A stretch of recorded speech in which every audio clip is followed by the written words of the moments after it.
Hello everyone and welcome to the victory wisdom hub.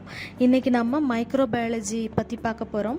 Micro organisms பற்றி படிக்கிறது microbiology. கண்ணுக்கு தெரியாத உயிரினம், நம்மளுடைய கண்களால் அதை பார்க்க முடியாது, மைக்ரோஸ்கோப்பில் மட்டுமே பார்க்கக்கூடிய நுண்ணுயிர்களை பற்றி படிக்கிறது micro biology.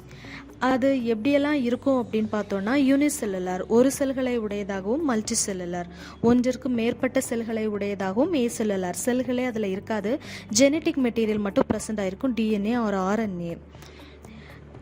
Types of microorganisms என்னெல்லாம் அப்படி பார்த்தோன்னா,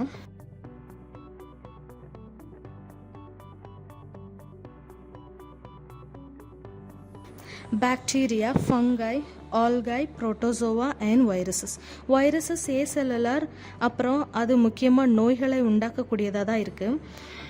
இவைகளோட அமைப்பு, உருவம், இனப்பெருக்கம், செயல்திறன், வேதியியல் மாற்றம், இதை எப்படி வகைப்படுத்துகிறோம், இதையெல்லாம் நம்ம மைக்ரோபயாலஜியில் தான் படிப்போம்.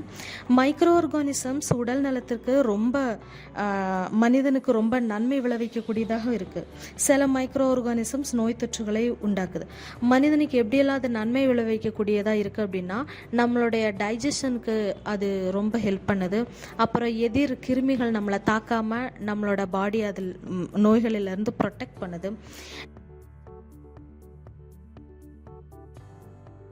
இண்டஸ்ட்ரீஸில் யோகர்ட், சீஸ், ஒயின், ஆல்கஹால் இதை உண்டாக்குறதுக்கு உதவுது.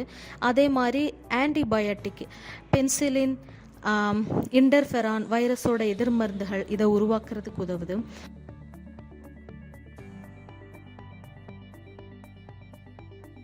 இரும்பை துருப்பிடிக்க வைக்கிறது, குப்பைகளை மக்கச் செய்கிறது, மரத்தெல்லாம் இத்து போக வைக்கிறது, இதெல்லாம் செய்யுது. உணவுகள் கெட்டு போக வைக்கிறது மைக்ரோ ஆர்கானிசம் பண்ணுது. கார்பன் சுழற்சிக்கு மைக்ரோ ஆர்கானிசம்ஸ் ரொம்ப ஹெல்ப் பண்ணுது. நைட்ரஜனை பிளான்ஸுக்கு அமோனியாவை கன்வெர்ட் பண்ணி கொடுக்குது, அப்போ தான் அதால் இன்டேக் பண்ண முடியும். ஃபோட்டோசிந்தசிஸ்க்கு மைக்ரோ ஆர்கானிசம்ஸ் ரொம்ப ஹெல்ப் பண்ணுது. ஏர் பொல்யூஷன், காற்றை சுத்தப்படுத்துறது, அதே மாதிரி வாட்டரை பியூரிஃபை பண்ணுறது, இந்த வேலையெல்லாம் மைக்ரோ ஆர்கானிசம்ஸ் பண்ணுது. எல்லா காலநிலையிலும் வாழக்கூடியது மைக்ரோ ஆர்கானிசம்ஸ். குறிப்பிட்ட காலநிலையில் வாழக்கூடியது மைக்ரோ பயோட்டா. குறிப்பிட்ட காலநிலையில் வாழக்கூடிய மரபணுக்களை கொண்டது மைக்ரோ பயோமின் அப்படின்னு சொல்லலாம். தேங்க்ஸ் ஃபார் வாட்சிங்.